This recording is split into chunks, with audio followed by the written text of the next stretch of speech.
Previously on Alan Wake, Alice has been kidnapped. Alan, please help me. Alice? You'll do exactly what I say if you ever want to see your wife again. I can't tell anyone except my agent Barry. Damn it, Barry, they'll kill her! You're my best friend, and I'm worried that you're not right in the head. The ransom is a manuscript I supposedly wrote that's coming true before my eyes. It happened just the way it was on that page. So dark. I have found only a few scattered pages. I want the entire manuscript. The deadline is in 2 days. I found Mr. Wake's pages. Good girl. How the hell did she get her hands on the manuscript anyway? I don't know. She's resourceful. I told you were too hard on her. Listen, I found out all sorts of interesting stuff while I was digging around. Yeah. Mr. Wake, it's Sheriff Breaker. We have an FBI agent here, Agent Nightingale. FBI? He's anxious to see you. You'd better come to the station. Okay, I'll be right over, Sheriff. Let's make this quick, huh? Help you folks? Name's Randolph. I'm the manager. We're looking for Rose. Works as a waitress down at the diner. Rose, sure. Nice girl. Who wants to know? I'm Alan Wake. The writer, huh? I heard on the radio you were visiting. Well, I'll show you her trailer. That Rose, she's a nice girl. Always pays her rent on time. As I was saying, Al, I found all sorts of weird stuff from the local newspaper's archives. This place is crazy.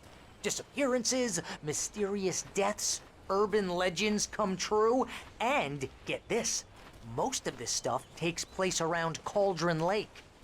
Well, you ain't wrong, mister. The Indians thought the lake was a doorway to the underworld. I'm the God-fearing type myself. I don't hold with that sort of thing. Yeah, okay. Anyway, there was an island there owned by a guy called Thomas Zane. Now, some of the articles I found about him make him out to be a famous writer, but I ran a bunch of searches, couldn't find a single thing he wrote. Zane was heavily into diving, so much so that the place came to be called Diver's Isle. But the volcano under the lake erupted in 1970, and Zane went down with the island. Yeah, how about that?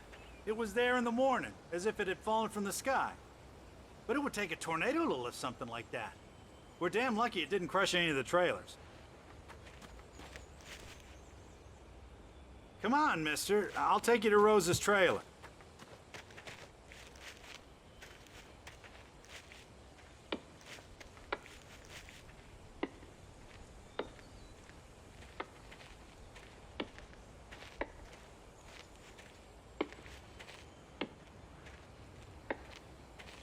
It gets better. A local girl, Barbara Jagger, drowned in Cauldron Lake just a week earlier. They were lovers. Sure, Jagger's a local spook story. The Scratching Hag comes for you in the dark. Childish stuff like that. Anyway, Al, I'm just getting to the best part. All of the articles about this stuff were written by Cynthia Weaver. I asked around, and she's that crazy bag lady you met. What, the lamp lady? She can be a little loopy, but she's not homeless or anything. Yeah, anyway, she knew both Jagger and Zane before they both died, and she had some kind of a breakdown.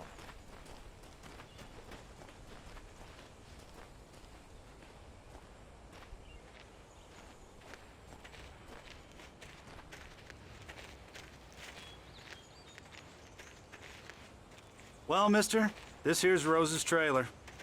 You mind me asking what you want with her? We're just here to talk to her, pal.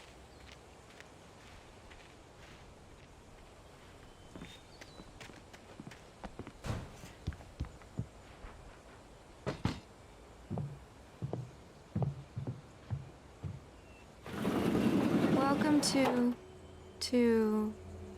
Oh dear, Mr. Wake. I'm so glad you're here. Rose, you have my manuscript? Oh. Oh, yes. Yes. Please, come in. Hey, this is really good. Rose, Yes, my manuscript. I really need it. I understand. I know what you need. A muse to inspire you. Oh, for Barry. She doesn't have anything. Yeah, hey, Al? Al, what's... Oh... Barry! What? What?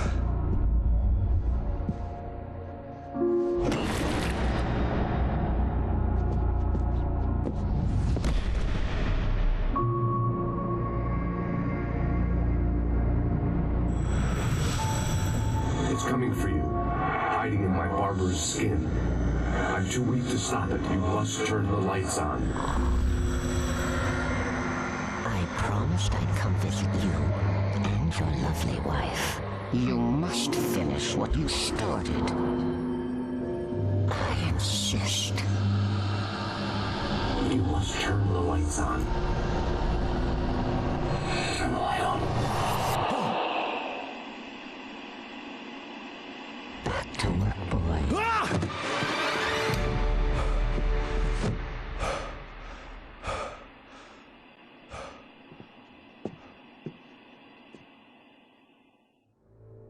I felt nauseous, hungover. Only anger kept me going. I can't tell reality from dream anymore, but it seems I have an imaginary editor to help me. She's an old woman in a funeral dress. I call her Barbara Jagger. She's very strict. I'm writing faster and faster. My manuscript is being heavily revised. The edits are getting very aggressive, and each day there's less of me and more of her. I hate it, but I know she's right. She promises me I can save Alice this way. She knows more of this than I do. About the complex incantation I'm attempting. About this place. She's worked with another writer under similar circumstances, Thomas Zane. The genre of the story seems to be shifting. It's turning into a horror story. I'm getting close. I can feel it.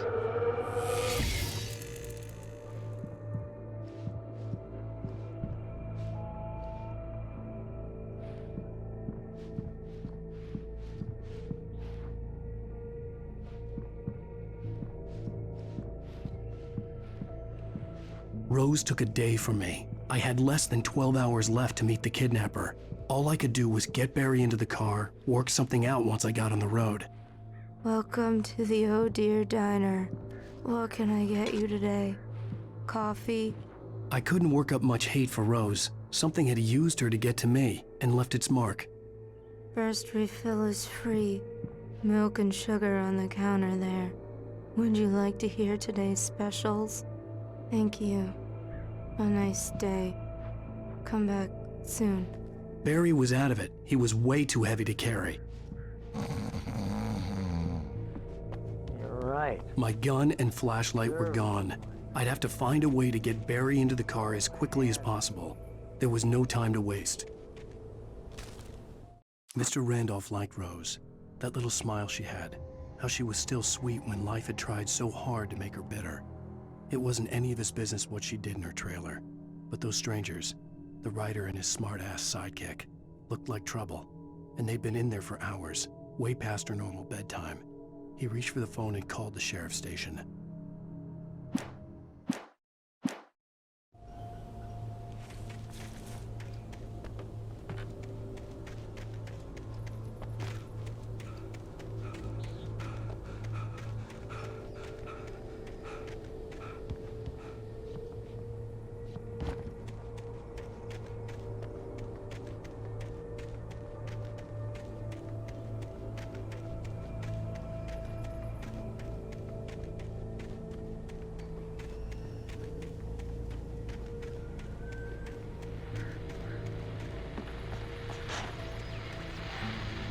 I just stepped outside to catch a breath of fresh air. Let me tell you, the weather's getting heavy. Nights like this make me especially glad I'm here talking to you and not home in bed. Once the weather takes a turn like this, I can't sleep at all. It's all tangled bed sheets and dark thoughts, punctuated by the occasional plunge into nightmare. Is it just me? Well, perhaps it is. But I hope I can make the night a little bit easier to get through. Caller, you're on KBF FM. Hey, Pat, it's Walt Snyder. What's on your mind, Walt? Well, I am the way you are, but, I can't sleep either, you know? I just been staring out the window here, trying to make sense of it all, but, I ain't been drinking either, you know? Well, you sound like a man with a problem, Walt. Yeah,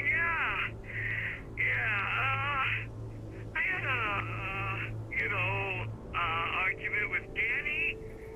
Danny, and, then I got in trouble with the law, and, I'm just, well... I heard something like that, Walt. Yeah, well, he's, Danny's my best friend, and, they let me, bail today, and now I'm just alone here at the window, waiting. Man, and there's something in the air tonight, man. I was just outside looking up at the sky above our broadcast tower thinking the same thing. What are you waiting for, Walt? I don't know. Something's gonna happen. I think I better go. Well, Walt, maybe... No, thanks, Pat. Well, good luck to you, Walt. Hang in there. Let's take a little break, folks. This weather's really something else, huh? How can I be sure?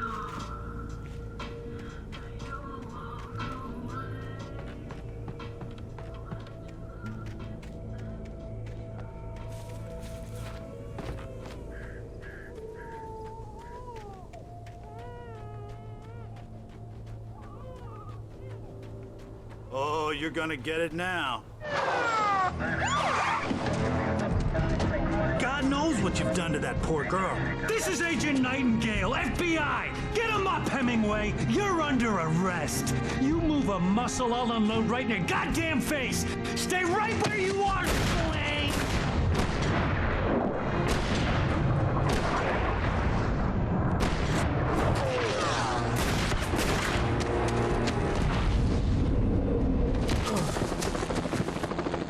What are? I'm standing right here, you goddamn maniac!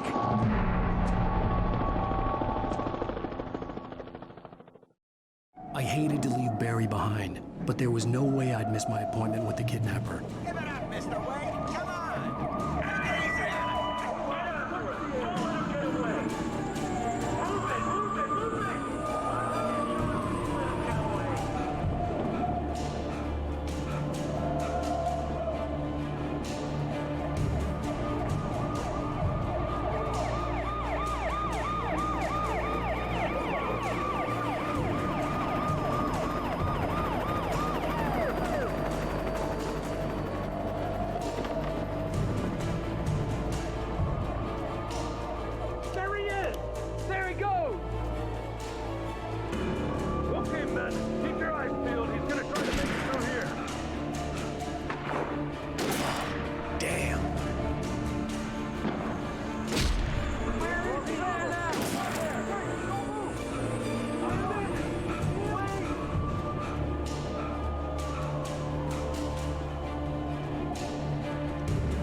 Come on, guys.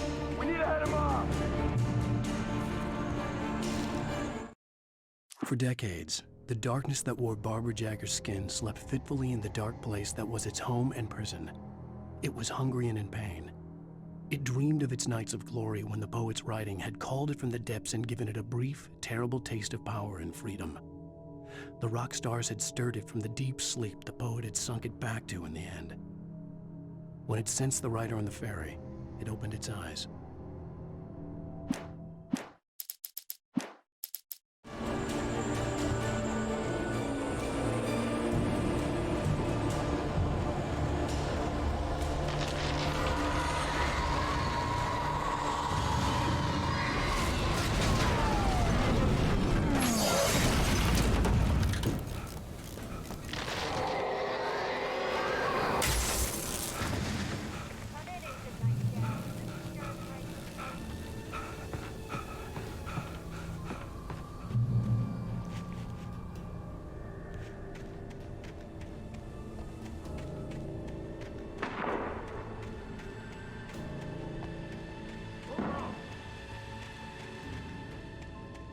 Search the area.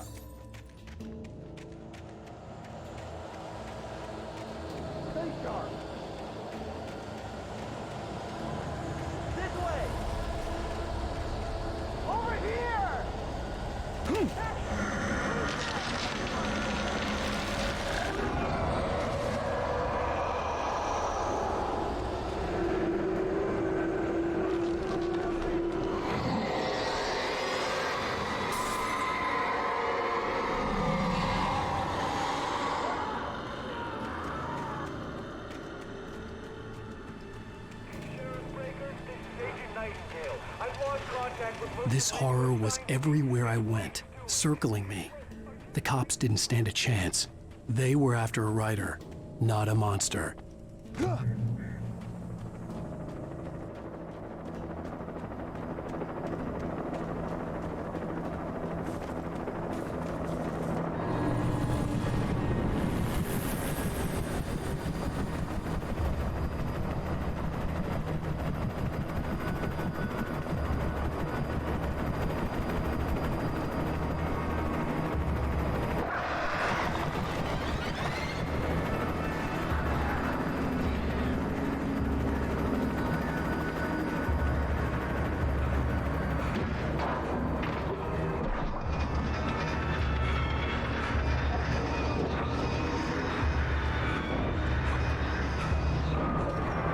I imagined that the broadcast tower in the distance was part of the local radio station.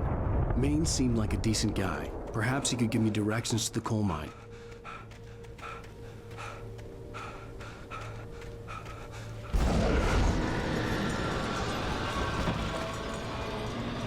Unnatural shadows clung to the gate. The darkness that was after me was trying to stop me. I wouldn't get through without a light.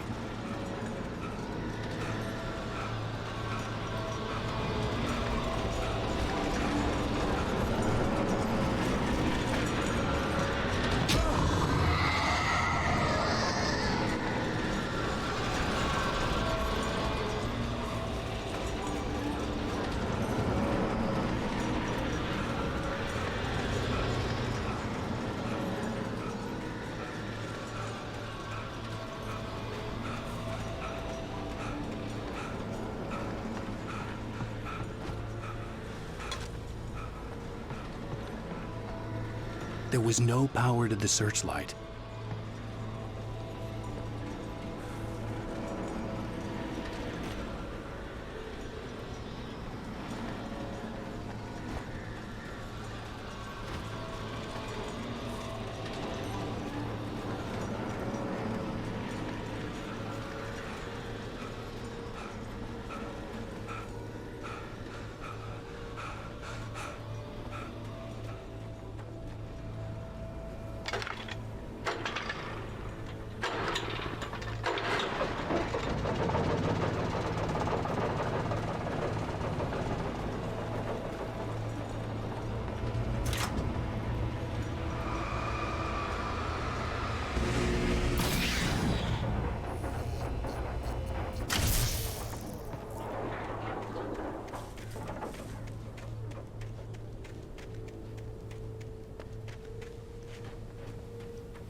It took me a moment to recognize the flashbang grenades. They were an ideal weapon for my situation. Team 1, come in. Over. Team 1, this is Sheriff Breaker. Report. Over.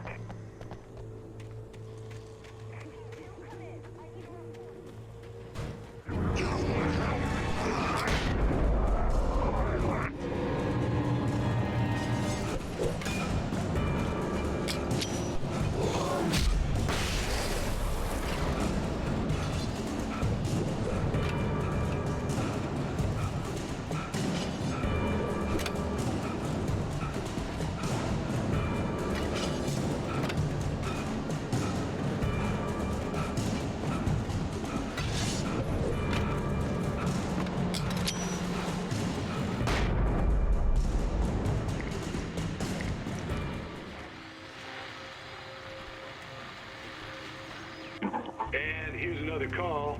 You're on KBFFM with Pat Maine. It's Milt Peabody, Pat. What's on your mind, Milt? Well, I live near the trailer park, Pat, and there's a big ruckus going on over there. Well, that's just up the road from me, too. What's going on, do you know? I don't know, but there's a bunch of police cars there, lots of sirens, a helicopter buzzing around, and I think I heard some gunshots. Gunshots? Yes, sir, like from a pistol. So can you find out what's going on? Because it's just next door and they're popping off guns there. They're still shooting? No, it was maybe 10, 15 minutes ago. It sounds serious, Pat. I'm telling you, it don't sound like no party. I'm certainly going to give the station a call, Milt. Okay. You'll hear it here as soon as I hear from them. Okay, thanks.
I hope Maine could lend me a car to get to the coal mine.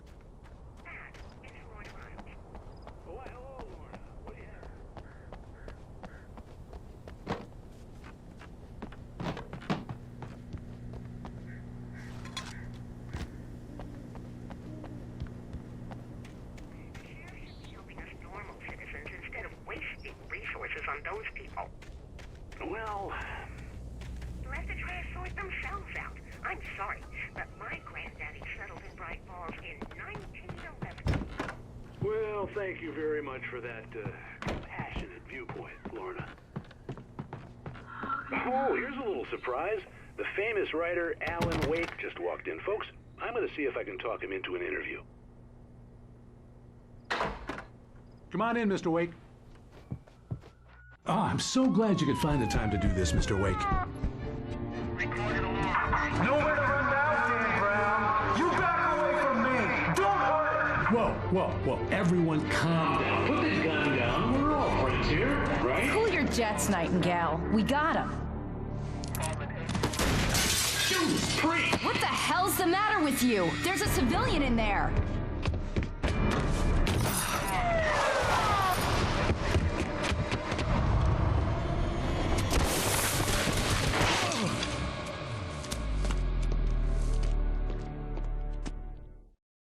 I'll get you yet, even if it kills me. You hear me? You hear me, H.P. Lovecraft? I had fallen off so many cliffs it was ridiculous. That's what you get for naming a book The Sudden Stop.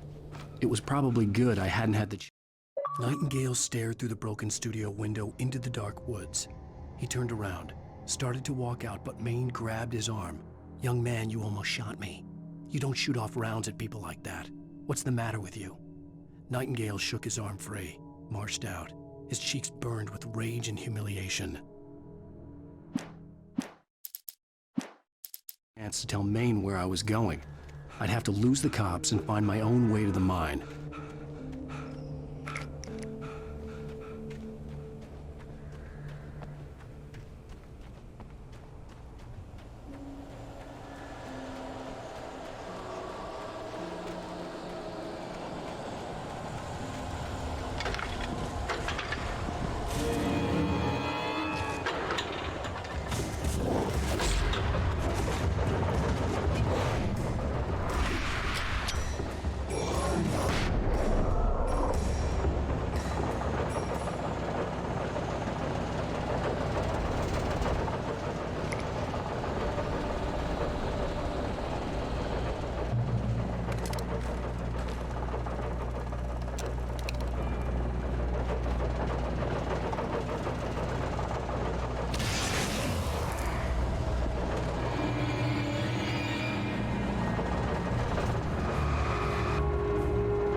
There was no sensible reason for the power company work lights to be here.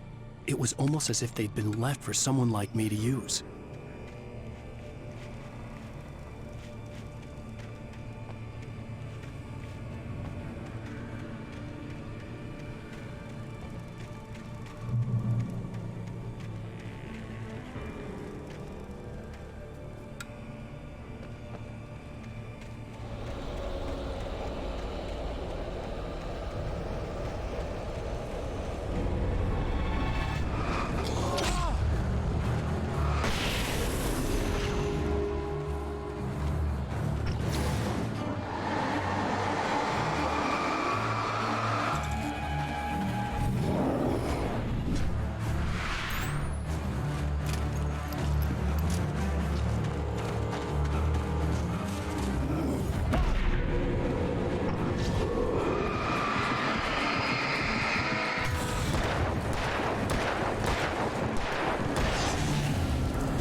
Sarah trusted her gut, and her gut said Agent Nightingale was an asshole.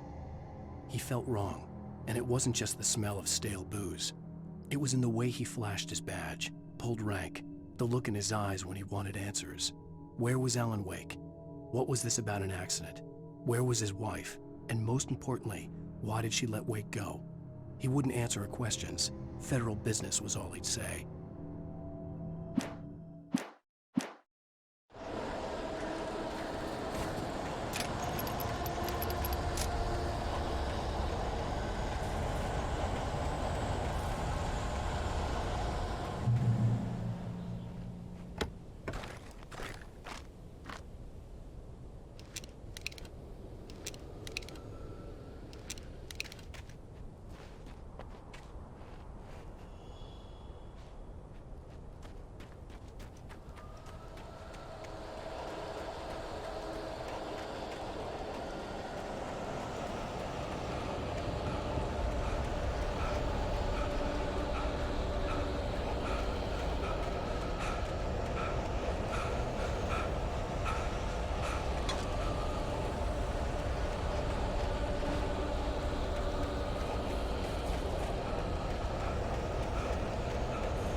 Hello?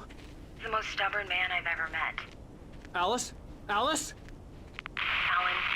Alan. I'm so afraid. It keeps me in the dark. Please help me. I look at you, Alan, and it's not you. Something else.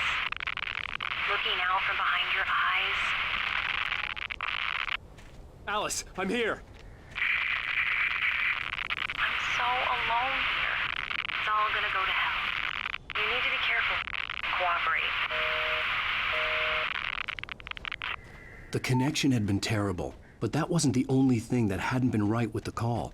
She sounded wrong somehow, but she had called me.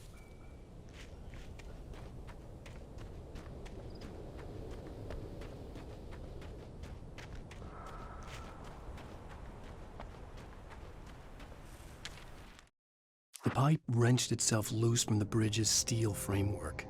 Wrapped in darkness, it floated in midair, twitching. For a moment, I didn't understand what I was looking at. The heavy object lurched at me with impossible force. I threw myself out of the way, but just barely. When I turned my flashlight on it, it shook in a dark rage before it flew at me again.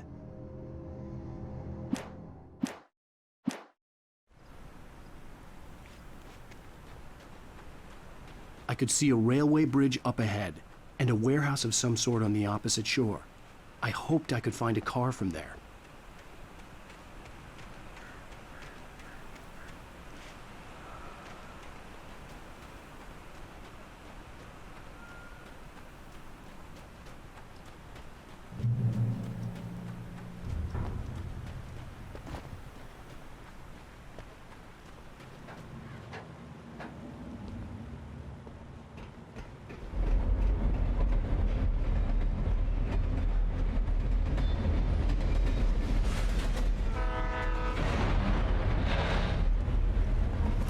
darkness that was pursuing me was growing stronger, and it was taking over everything in its path.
I slammed the door shut right in his smug face.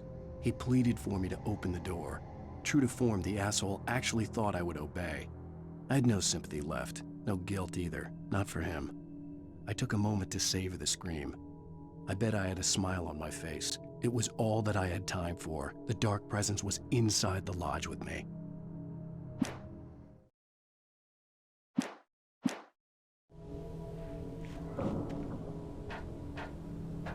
As a teenager, just starting to get interested in writing, Stephen King had been a source of inspiration to me. I thought about all the inanimate objects that had come to life in his books. No one is safe in a good horror story, certainly not the protagonist. That's what makes them fun. This was anything but. The darkness could possess anything, and it was getting closer.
take the facts of our existence for granted, unaware that they are merely a thin veneer of desperate self-delusion, covering a vast cosmos of madness and horror.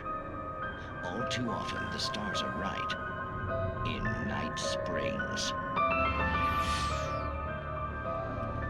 Tonight's episode, a family occasion. Journalist Alvin Derleth's trip to study the local customs of an insular community in Night Springs has been less than successful. Until tonight. Well, I'm glad you changed your minds about this. Ancient customs, local mythology. My editor loves this kind of stuff. Well, Mr. Derleth, we don't want to feel like we're on exhibition. But you have demonstrated the seriousness of your intent.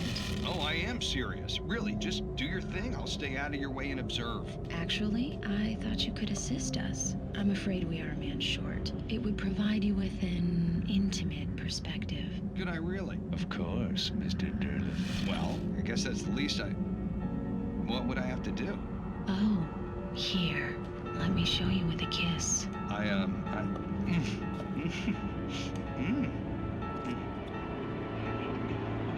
What did you...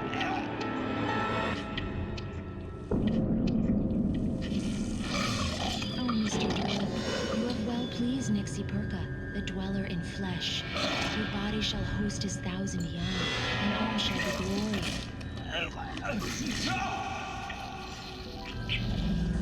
Shh, darling, be calm.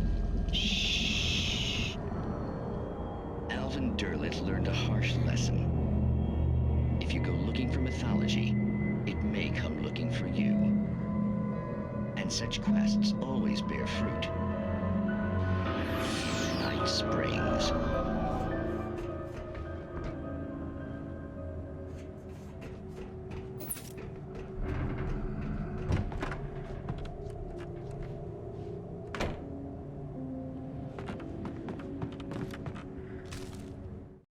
The darkness surged towards me, sucking everything loose from the ground into its depths, tugging at my clothes. I saw the flare the kidnapper had dropped and threw myself towards it just as I felt my feet leave the ground. The darkness embraced me with the force of a tornado. Somehow I managed to light the flare. The darkness roared and cast me away. I fell toward the dark waters of the lake far below.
never been this glad to see the sunrise.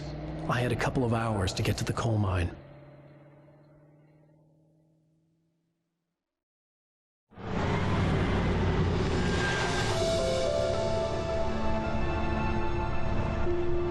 The coal mine wasn't far now.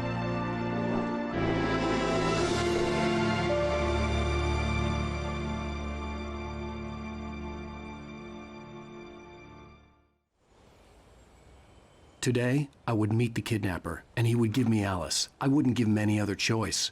A drowning man will clutch at a straw.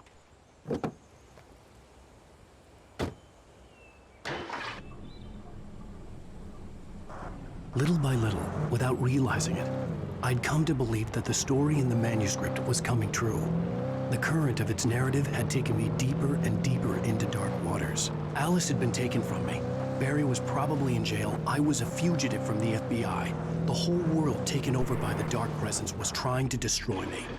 It all felt real, but it matched a textbook case of insanity.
I was early.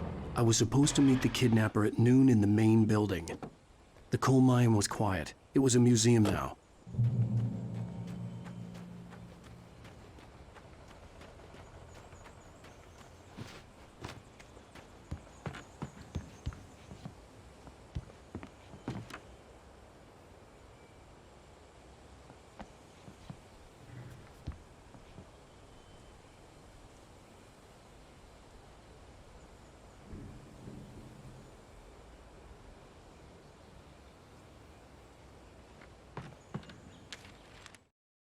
With Nightingale gone and the night wind blowing in through the broken studio window, Maine stared at Sarah. The sheriff looked away. Maine's voice shook with barely controlled anger. That boy's doing more drinking than thinking. I hope you know what you're doing, Sarah. He's got a sickness in his eyes.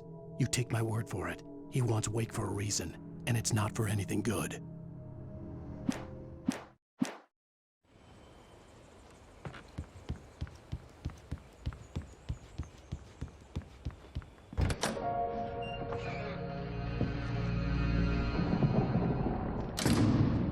I didn't want to go outside. Cops had to be looking for me. The noon sun turned the place into a sauna. The day dragged on. Different scenarios ran through my mind, ways of how I'd torture the kidnapper to get Alice back, or the different horrible things he could have done to her. I imagined her dead. I had no way of knowing she was still alive. It was killing me. I was running on blind hope. It was all a waste of time. The bastard never showed up.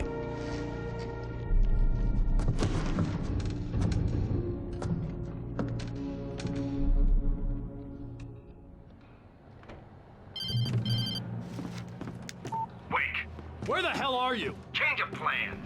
You know where Mirror Peak is? It's a big mountain north of where you are. You follow the path from the mine, you can't miss it. There's a lookout point there. I'll be waiting.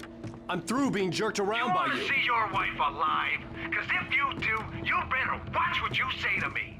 Do we understand each other? I want to talk to Alice. Yeah, and I want the manuscript. Don't keep me waiting, Wake. Hello? Hello? Ah! I'm gonna kill him! I had to get to Mirror Peak.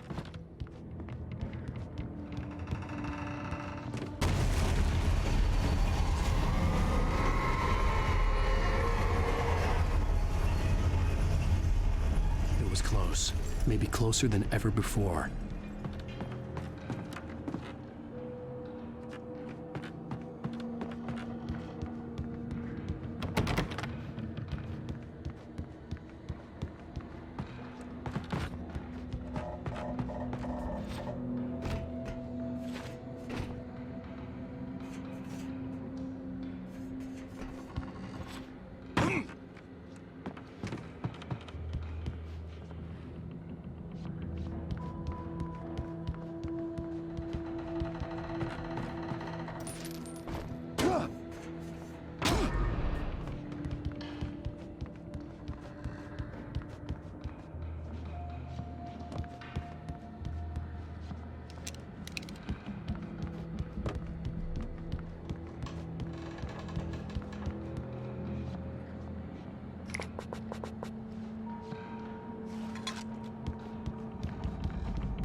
When Thomas Zane fell for Barbara Jagger, it happened fast.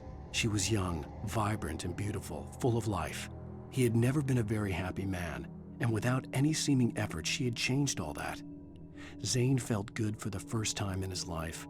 Everything she did was another piece of a jigsaw puzzle he hadn't even known he'd been missing. And best of all, she made the words flow, strong and sharp. She was his muse.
The only way to reach the hillside ahead was to go through the building. I had to find a way to avoid electrocution.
Some of the taken retained echoes of their former selves, but these were just the nerve twitches of a dead thing. Nothing remained but a shell covered and filled with darkness. In most cases, these puppets were enough for the purposes of the dark presence. But for anything more elaborate, as with the writer, it was different. It needed his mind. And so rather than taking him over completely, it merely touched him.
There was no way the flashbang grenades were standard power company equipment.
I stared through the bars of the jail cell. Barry stood behind me, swaying on his feet, looking as ill as I felt. Agent Nightingale stood on the other side of the bars with Sheriff Breaker. Nightingale had a stack of manuscript pages in his hand. He seemed unhinged as he gloated. Well,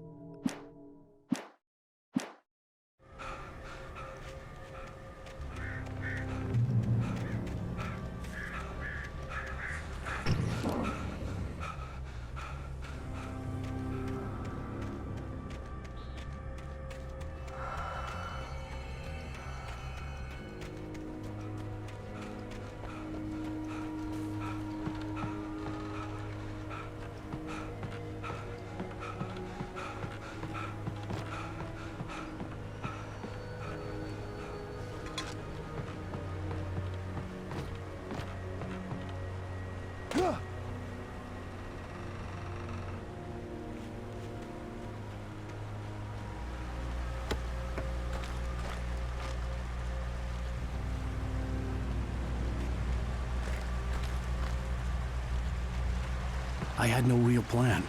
I was going to give the kidnapper all the manuscript pages I had for Alice. If that wasn't enough, I'd hold him at gunpoint and make him talk.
The dark presence was moving ahead of me in the same direction I was going. A cold feeling settled itself in the pit of my stomach. Was it going for Alice?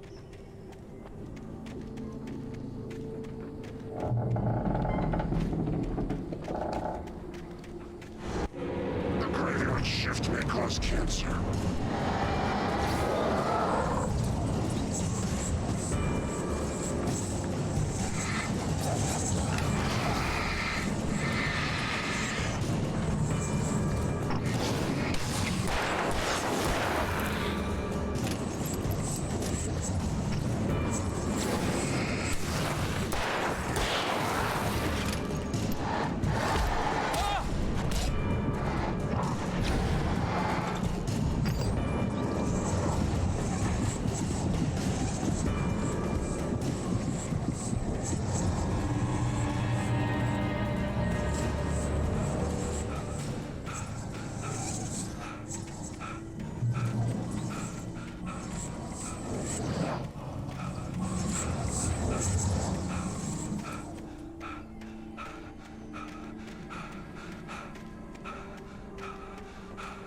The place was dead, a ghost town.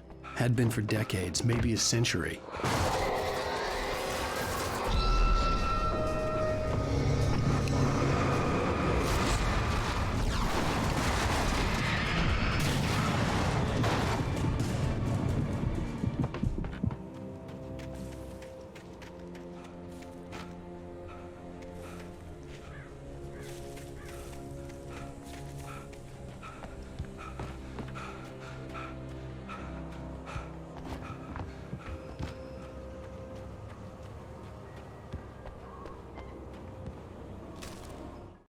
Things were never as simple in real life as in fiction. I had lost count of the times I had wished there'd be a clear reason for my writer's block. Something to fight, something to lash out on. There wasn't. I was filled with doubt. I was nothing like the hero in my books. Alex Casey had gone through his life with single-minded determination, never wavering from his goal. Even now, I was angry at myself, angry at Alice, angry at Barry. I was fumbling and I had no plan.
Anything outside of writing is a struggle.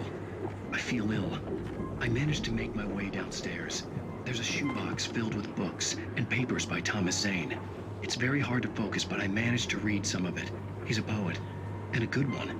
He writes of muses and creators summoning fabulous things from a magic lake, using his powers to shape the world of a realm of gods and dreams and demons, dark things that wait for a chance to slip through, wearing the flesh of men as disguise. Zane writes about himself, his girlfriend being taken over by a dark presence, about growing scared of the lake. Zane believes it's a mirror to the gaping void of darkness above, where some Lovecraftian presence lurks. I crawl back upstairs. I'll borrow these things for my story. They ring true. They fit.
The kidnapper had sent me a text. The message was full of spelling errors and insults. It was telling me to hurry up.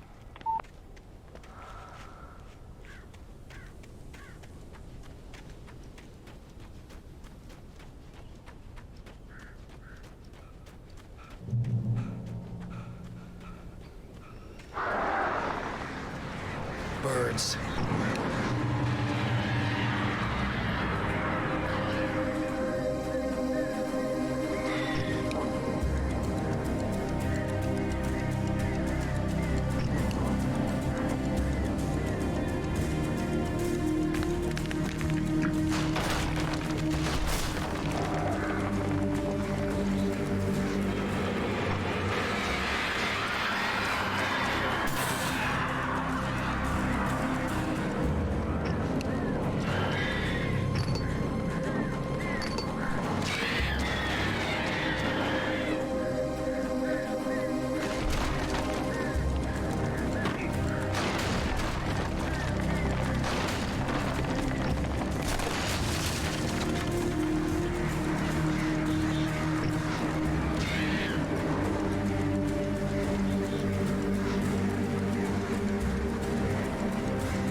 even behind the closed doors and curtains of his grimy room at the Majestic, the local motel.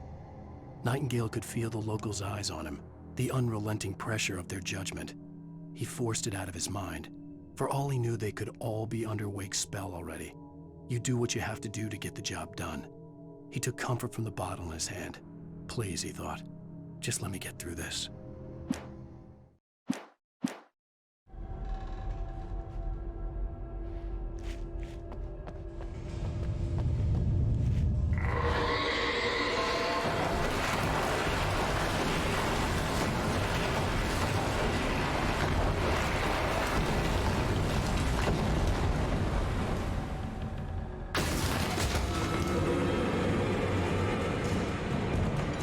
All accidents could be prevented.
I'd have to make my way up this mine shaft in order to go on.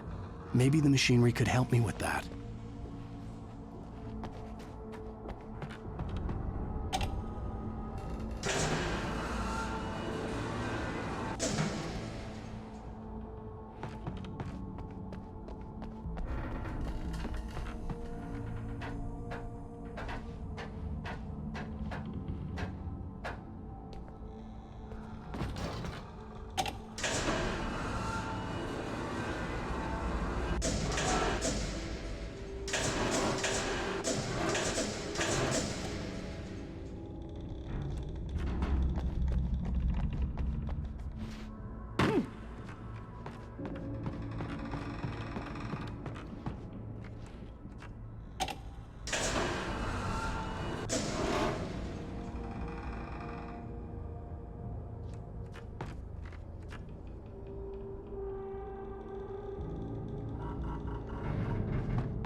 Lightning flashed behind the windows of Cauldron Lake Lodge.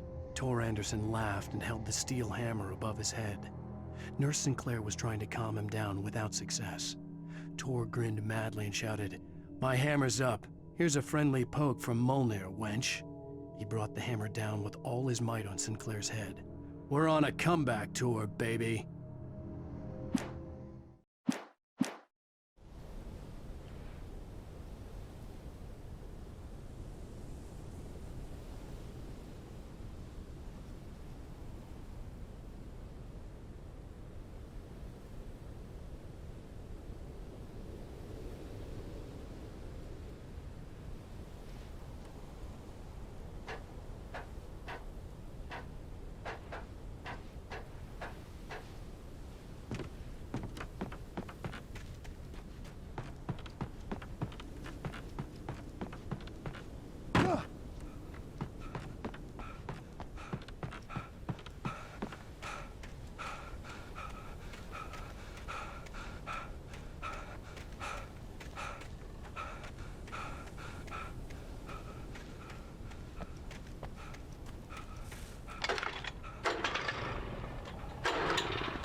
Maud had checked all of Stucky's rental cabins. There had been no sign of the Wakes. It was dark when he'd found their car parked at the end of the road by Cauldron Lake. It made no sense. They must have taken a wrong turn, but there was no sign of them, and the car had been there for hours already. Frustrated, Mott stood on the rotten ruin of the footbridge that had once led to Diver's Isle before it sank beneath the waves years ago. The boss wouldn't be happy.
I could see Cauldron Lake. I thought I could make out the spot where the island and the cabin had been. There was a light near it. It had to be a boat.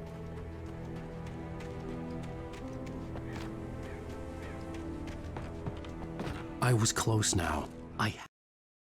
I tried to hold on to Alice, but her form melted away. I was losing control. Dr. Hartman stood in her place. I wanted to hit him, but my arms were jelly. He smiled. It was a reassuring smile, and I hated him for it. I had to give you a sedative. Don't fight it. You went through another rough period. Right now, it's very important that you stay calm. We don't want you to have another episode. You're a patient at my clinic. Have been for a while now. I had to get there fast. I dreaded what I would find.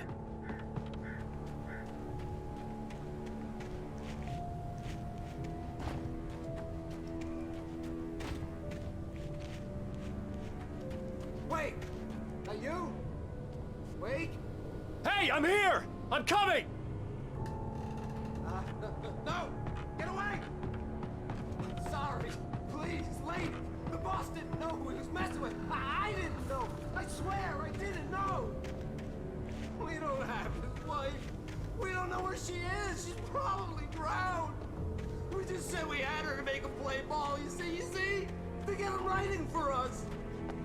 Please. Please.